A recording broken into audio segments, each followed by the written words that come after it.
Да, стример из меня тот еще.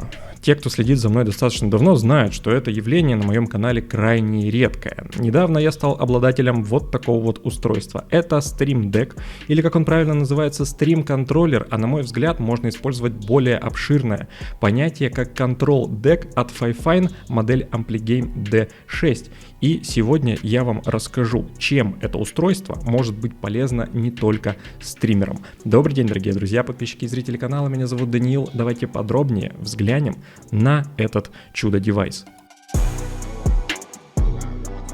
Итак, этот стрим-контроллер, сразу скажу, что стоит он практически в 2 раза дешевле, чем всем известный Elgato Stream Deck, который в принципе положил начало устройствам подобного назначения. Ссылочку на всякий случай в описании я вам, конечно же, оставлю. Прежде мы, конечно же, с вами сейчас все распакуем, я вам поподробнее, поближе покажу, расскажу, а потом мы уже приступим к тестированию и посмотрим на все функции, которые может выполнять данное устройство. В маленькой коробочке уже привычного нам дизайна продуктов от Fifine поставляется это устройство. Я вам сейчас о нем расскажу немножко, а у себя на экранах вы уже будете видеть все покрупнее и поподробнее. Это девайс с 15 программируемыми кнопками, с экранчиками для биндов во множестве программ и игр, и даже в Euro Truck Simulator 2. На это мы посмотрим обязательно чуть позже. В комплекте кабель USB-C на USB-C с переходником на USB-A. Это, на мой взгляд, очень удобно, во-первых, для тех, у кого, как у меня, уже не осталось в материнской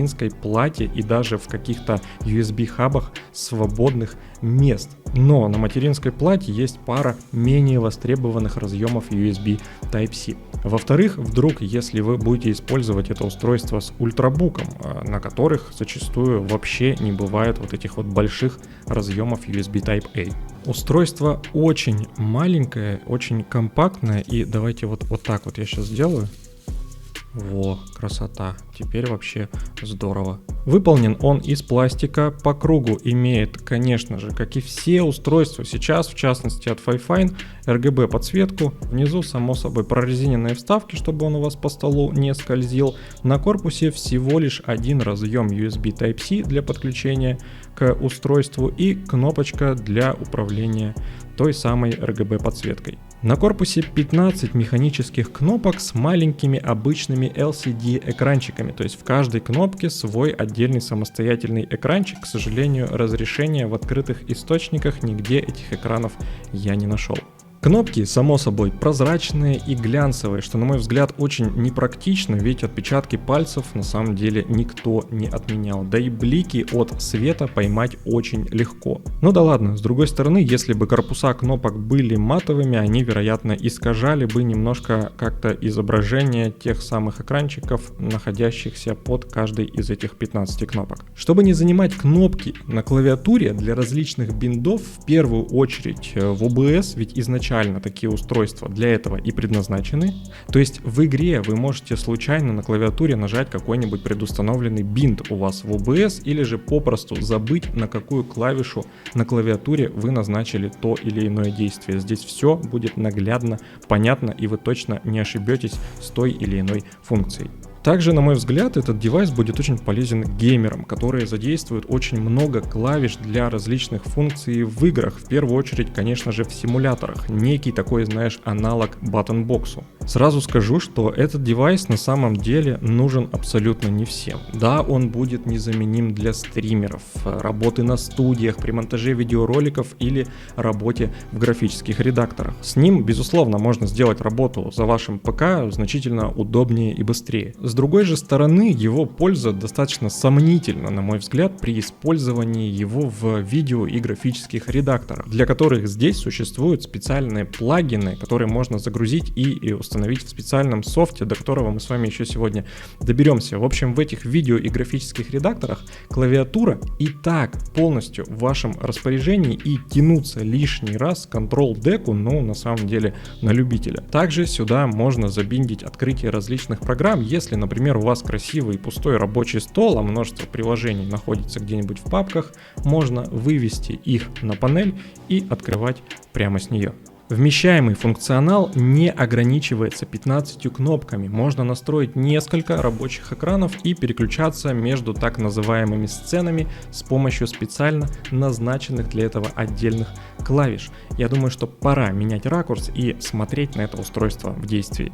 Итак, устройство подключено, я сразу же выполнил некоторые настройки, и пока мы не углубились в его, так скажем, функционал, давайте я вам наглядно покажу о бликах на глянцевых кнопках, про которые я вам говорил. Условно, если у вас стоит какой-нибудь свет, лампа, и вот статично это может выглядеть вот так вот.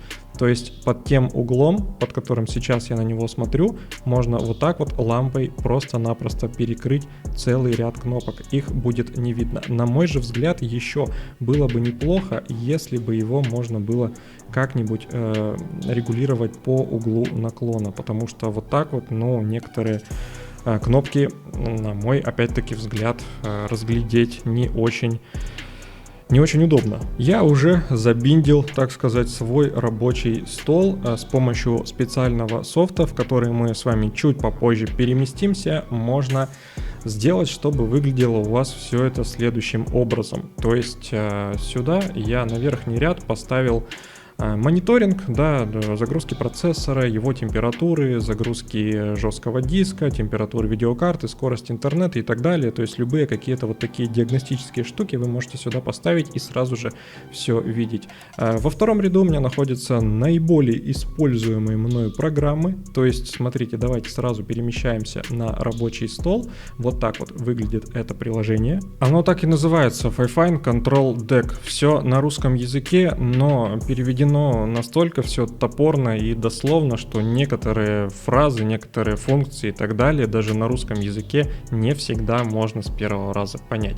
Вот смотрите, допустим, у меня OBS. Я нажимаю на OBS, и у меня открывается соответствующая программа. И, кстати, когда вы нажимаете на кнопку, там внутри соответствующая анимация вот какого-то такого вот приближения, отдаления. То есть это дает вам понять о том, что функция, так скажем, сработала.